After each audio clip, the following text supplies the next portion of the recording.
আজি আমাৰ বাবে এটা খুব পবিত্ৰ দিন আৰু দক্ষিণ কামৰূপৰ আমাৰ ঐতিহ্যপূৰ্ণ শ্ৰী শ্ৰী আমতলা সত্ৰৰ 100 বছৰীয়া আজি আমাৰ এক বিশেষ অনুষ্ঠান। বিশেষকৈ আমাৰ ইয়াত পুৰণিকলীয়া আমাৰ হাতী দৌৰ, হাতী যুঁজ, পাহুৱাল ডেকাৰ হাইকুদু, ৰছী টনা ইত্যাদি পৰম্পৰাগত খেলেৰে সমৃদ্ধ।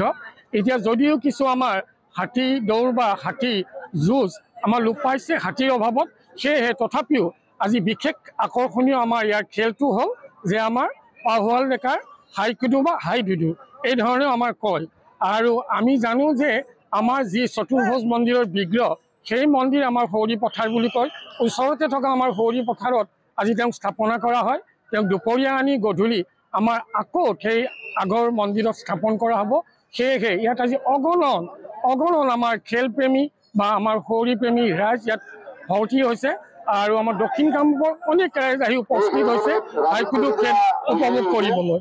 যা নহওক আপোনালোককো এই চেগতে আমি সহায় সহযোগিতা বিচাৰিছোঁ আৰু আমি ৰাইজৰ আগলৈ এই ধৰণৰ আমি সহায় সহযোগিতা পাম বুলি আশা কৰিছোঁ। আৰু এটা উল্লেখযোগ্য কথা হ'ল যে অহাবাৰ এই সৌৰী উপলক্ষে আমাৰ আমতলা সত্ৰৰ ৰঙালী বিহুৰ 100 বছৰীয়া 50 বছৰীয়া ক্ষমা কৰিব 50 বছৰীয়া সোণালী জয়ন্তী পালন কৰা হ'ব। তাত নিশ্চয় এই খেলসমূহ আৰু বেছি উজাগৰ আৰু বৈপ্লৱিক হ'ব। নিশ্চয় আপোনালোকৰ এই সহায় সহযোগিতা আমি বিচাৰিম আৰু আপোনালোকৰ এই সহায় সহযোগিতাৰে নিশ্চয় ইয়াতকৈ বহু বিশাল ধৰণে আমি আয়োজন কৰিব পাৰিম।